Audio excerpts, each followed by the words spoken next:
Hello friends, आज हम नए टॉपिक के बारे में देखने वाले हैं प्राकृत पूर्ण एवं पूर्णांक संख्याएं। तो प्राकृत पूर्ण एवं पूर्णांक संख्याएं क्या क्या होती हैं, इसमें प्राकृत को क्या कहते हैं, नेचुरल नंबर, इसको कहते हैं होल नंबर, और पूर्णांक को कहते हैं इंटीजर। तो नेचुरल नंबर कौन से हैं, होल नंबर कौन से हैं और इंटीजर क्या है। तो नेचुरल नंबर या प्राकृतिक संख्या वो हैं जिससे हम गिनती शुरू करते हैं, जैसे 1 से 1, 2, 3, 4, इस प्रकार से ये जो समुच्चय है ये नेचुरल नंबर का है, अर्थात 1 से शुरू होकर अनंत तक पॉजिटिव डायरेक्शन में, ये कहलाएगा प्राकृतिक संख्या। वहीं अगर हम शून्य को ऐड कर दें, 0 को ऐड कर दें, तो ये कहलाएगा पूर्ण संख्या। 0, 1, 2, 3, 4, इस प्रकार आगे, तो ये कहलाएगा होल नंबर, अर्थात होल नंबर में 0 आ जाता है और बाकी नेचुरल नंबर पूरे रहते हैं। अब हम देखते हैं, यदि कोई संख्या ऋणात्मक है, जैसे -4, -3, -2, -1, 0, 1, 2, 3, 4 इस रूप में है,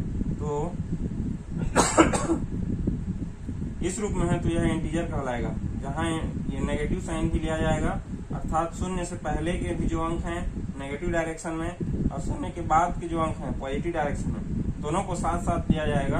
तो इस प्रकार के समुच्चय को इंटीजर कहते हैं, बिलोंग्स टू इंटीजर। तो ये हो गया प्राकृतिक पूर्ण एवं पूर्णांक संख्याएं। अब ऐसी संख्या का देखना है, जैसे 5 में क्या गुणा करें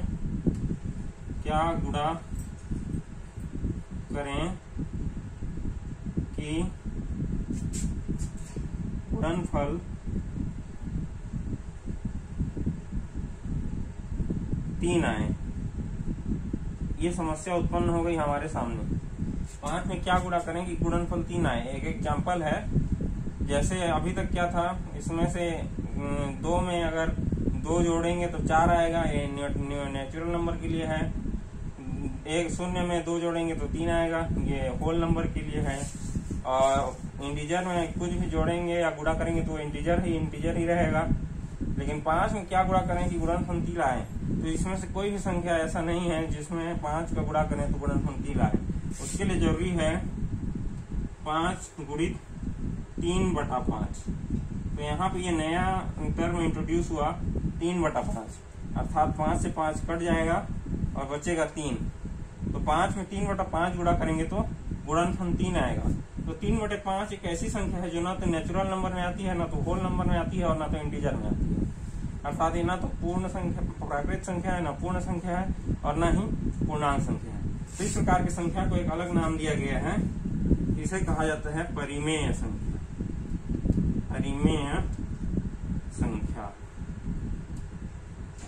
रेशनल नंबर। परिमेय संख्या, तो इसकी परिभाषा क्या होती है परिमेय संख्या की। परिमेय संख्या जो है P/Q के फॉर्म में होता है, जैसे यहाँ 3/5 के रूप में है, तो P/Q के फॉर्म में होता है, जहाँ P और Q इंटीजर है अर्थात पूर्णांक है, और P और Q इंटीजर है, पूर्णांक है, और Q is not equal to 0, Q का मान 0 नहीं है। तो ये है परिमेय संख्या की परिभाषा। परिमेय संख्या P और Q के फॉर्म में होता है, जहाँ P, Q इंटीजर है और Q is not equal to 0। तो क्या प्राकृतिक संख्याएं भी पूर्णांक परिमेय संख्याएं हैं? हाँ, क्योंकि 1 को 1/1 लिख सकते हैं, 2 को 2/1 लिख सकते हैं, 3 को 3/1 लिख सकते हैं। प्राकृतिक संख्याएं भी पूर्णांक हैं, पूर्ण संख्याएं भी पूर्णांक परिमेय हैं, प्राकृतिक संख्याएं भी परिमेय हैं। इससे पूर्ण संख्याएं भी परिमेय संख्याएं हैं। 0/1, 1/1, 2/1, इसको भी ऐसा लिख सकते हैं। और पूर्णांक जो है, पूर्णांक को भी -4/1, 4/1, 3/1 लिख सकते हैं। तो ये जो प्राकृत संख्याएं हैं, पूर्ण संख्याएं हैं और पूर्णांक संख्याएं हैं, तीनों संख्याओं को परिमेय संख्या के रूप में लिखा जा सकता है। अर्थात ये तीनों परिमेय संख्याएं हैं। इनके अलावा भी P और Q के फॉर्म में अगर कोई संख्या है और Q is not equal to 0 तथा P और Q नेचुरल नंबर है, तो इंटीजर नंबर है, इंटीजर है, तो वह परिमेय संख्या कहलाएगी।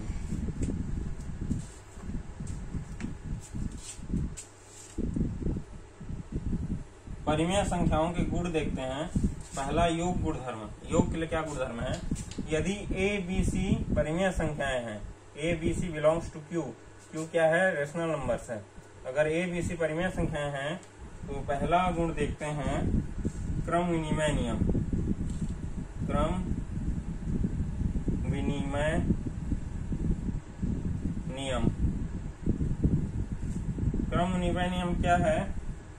यदि A प्लस B जो है इसका वैल्यू B प्लस A के बराबर होगा, अर्थात क्रम को बदल दें तो इसके मान में कोई परिवर्तन नहीं आएगा। यह है क्रम विनिमय नियम। दूसरा क्या है? साहचर्य नियम। साहचर्य नियम। साहचर्य नियम। साहचर्य नियम क्या है? यदि A plus B plus C है तो पहले A प्लस B जोड़ें या फिर पहले B प्लस C जोड़ें, दोनों का वैल्यू सेम आएगा, तो ये कहलाता है साहचर्य नियम, जिसमें A, B, C क्या है? परिमेय संख्याएं हैं। तीसरा है योज्य तत्समक नियम। योज्य तत्समक नियम। योज्य तत्समक नियम क्या है? प्रत्येक परिमेय संख्या A के लिए एक परिमेय संख्या शून्य ऐसी होती है जिसका योग करने पर उसके मान में कोई परिवर्तन नहीं होता। इसे योज्य तत्समक कहते हैं। योज्य तत्समक नियम। चौथा योज्य प्रतिलोम नियम।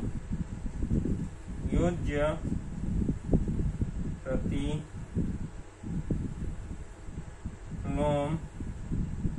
नियम। योज्य प्रतिलोम नियम में क्या है?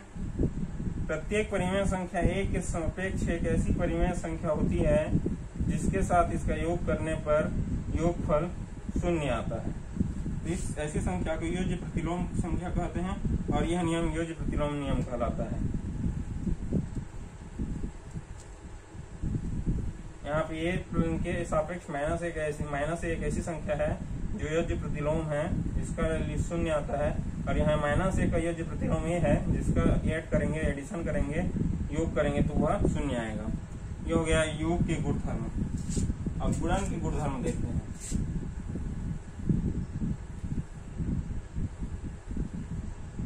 गुणन गुणधर्म। इसमें ही पहले है क्रम विनिमय नियम। क्रम विनिमय नियम। और इसमें भी A, B, C परिमेय संख्याएं हैं, बिलोंग्स टू Q अर्थात रेशनल नंबर, परिमेय संख्याएं हैं।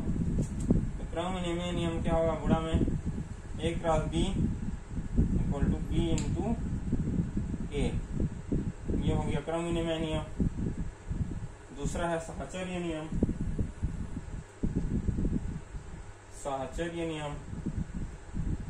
साहचर्य नियम क्या है? जैसा कि नाम से स्पष्ट है, साथ साथ चलने वाला। अर्थात यदि A cross B cross C हो तो A क्रॉस B पहले करें, फिर C से मल्टीप्लाई करें, या फिर A cross B cross C पहले करें, फिर A से मल्टीप्लाई करें, वैल्यू बराबर होंगे। ये हो गया साहचर्य नियम। अब यहाँ पे वो योज्य तत्समक था, यहाँ पे गुणात्मक तत्समक नियम आएगा। तीसरा जो है गुणात्मक तत्समक नियम। गुणात्मक तत्समक नियम। गुणात्मक तत्समक नियम में क्या है कि किसी संख्या A के सापेक्ष एक संख्या ऐसी होती है जिसके साथ इसका गुणा करें तो उसके मान में कोई परिवर्तन नहीं आता, अर्थात एक यहाँ पे ऐसी परिमेय संख्या है, योज्य गुणात्मक तत्समक संख्या है जिसके साथ गुणा करने पर इसके मान में कोई परिवर्तन नहीं आया। और चौथा क्या है, गुणन प्रतिलोम। गुणन प्रतिलोम, गुणन प्रतिलोम नियम। हर एक परिमेय संख्या ए के सापेक्ष एक परिमेय संख्या 1/a इस प्रकार से होती है कि दोनों का गुणन करें तो गुणनफल 1 आता है, बराबर 1/a गुणित a। अब देखते हैं वितरण नियम। 5वां है वितरण नियम। वितरण नियम क्या होता है, यदि किसी परिमेय संख्या हो तो a into b plus c equal to वितरित हो जाएगा, दोनों में बढ़ जाएगा ab प्लस ac, ये कहलाता है वितरण नियम। वितरण नियम हो गया, या फिर कहें a plus b into c है, इस फॉर्म में ये हो जाएगा ac प्लस bc।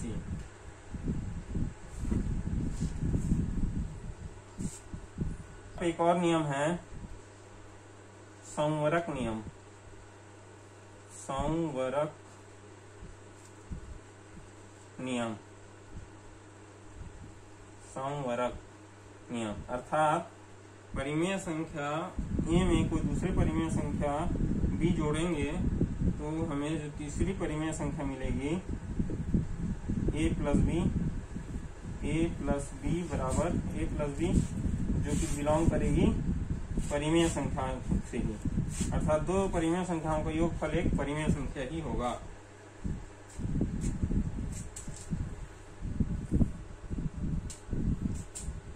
परिमेय संख्याओं का दशमलव निरूपण। दशमलव भिन्न कैसी भिन्न है, दशमलव भिन्न ऐसी भिन्न है जिसके हर में या तो 10 हो या फिर 10 का कोई घात हो, 10 का कोई घात हो। ये इसको लिख सकते हैं हम 0.3, इसको लिख सकते हैं हम 0.003। तो यहाँ पे परिमेय संख्याओं का दशमलव निरूपण कैसे होगा, जैसे 1/2 है, ये परिमेय संख्या है तो 1/2 का दशमलव निरूपण क्या होगा 0.5, और जैसे 1/4 है तो इसका क्या हो जाएगा 0.25, ये दशमलव निरूपण है। 1/3 है, 1/3 का क्या हो जाएगा 0.33, 0.3333, ऐसे ही आगे बढ़ते जाएगा। तो परिमेय संख्या का दो प्रकार से दशमलव निरूपण हो सकता है, एक तो परिमेय संख्या का सीमित या शांत दशमलव निरूपण होगा, या दूसरा अशांत दशमलव निरूपण होगा। तो यहाँ पे ये शांत दशमलव निरूपण कहलाएंगे। 1/2 को 0.5 के रूप में लिख सकते हैं, 1/4 को 0.25 के रूप में लिख सकते हैं, 1/3 को 0.3 में ही नहीं लिख सकते, इसको 0.3333 अनंत तक जाएगा, उस रूप में लिख सकते हैं। तो यह अशांत दशमलव निरूपण है और ये शांत दशमलव निरूपण है। परिमेय संख्याओं को दशमलव के रूप में लिखा जा सकता है। यहाँ पे 0.3 कैसे हुआ, 3/10 यानी कि 3/10, 10 शून्यम 0, क्या बचा 3 बचा। अब 3 जो है 10 से क्या है छोटा है, तो यहाँ दशमलव लगा देंगे, दशमलव लगाने पर यहाँ पे 1 शून्य बढ़ जाएगा।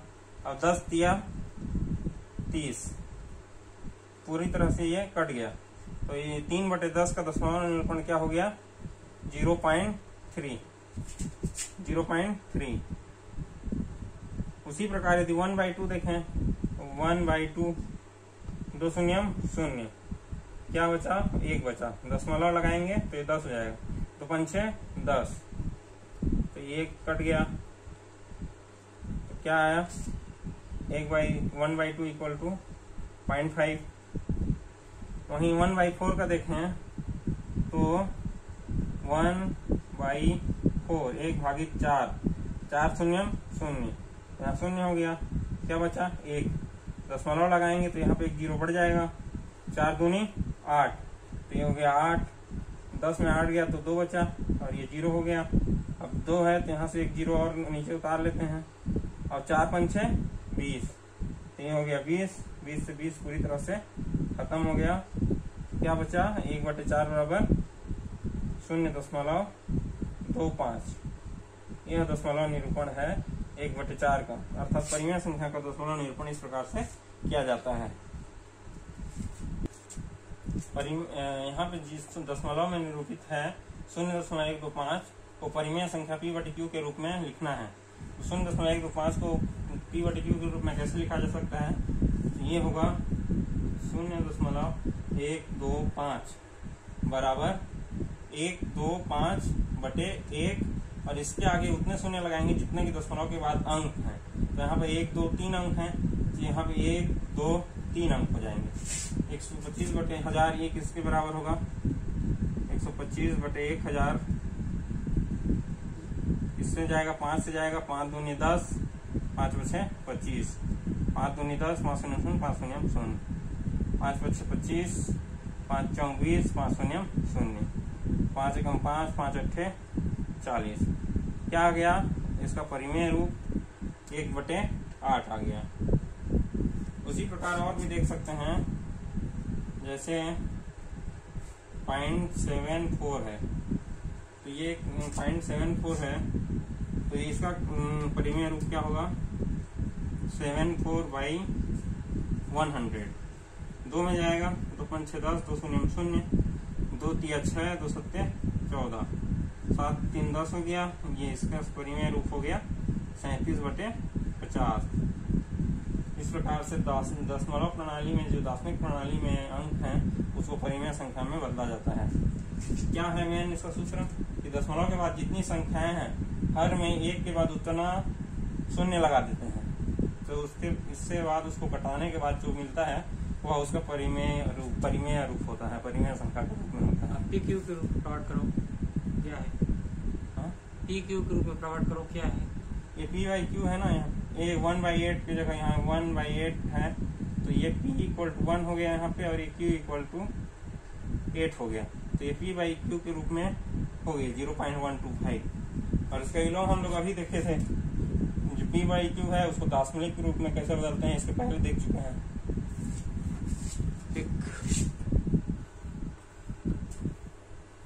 वह परिमेय संख्या ज्ञात करो जिसका दशमलव रूप 0.4 है।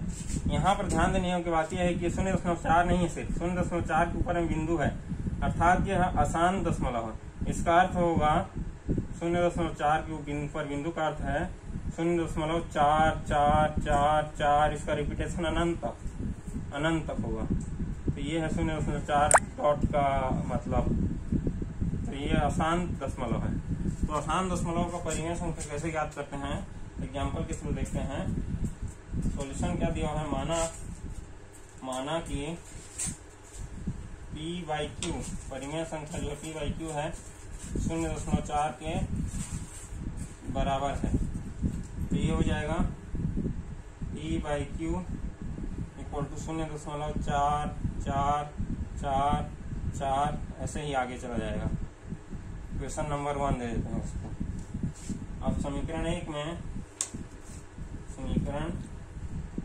में 10 का गुणा करने पर 10 का गुणा करने पर क्या हो जाएगा?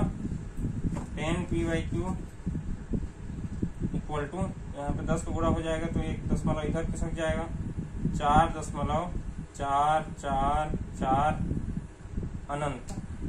इक्वेशन नंबर 2, समीकरण दूसरा। और समीकरण 2 में से समीकरण 1 को घटा देंगे तो क्या मिलेगा?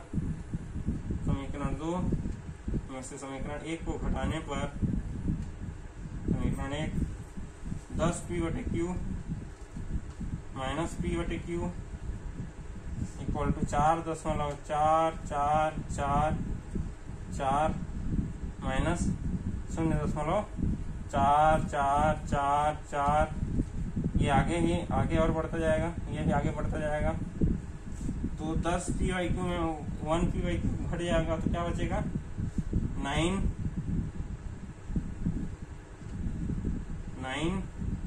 p/q इक्वल टू 4.444 में 0.44 घटेगा तो क्या बचेगा 4 बचेगा। ये वाला पूरा टर्म इधर वाले पूरे टर्म से घट जाएगा। तो v/q क्या आ गया p/q इक्वल टू आ गया 4/9।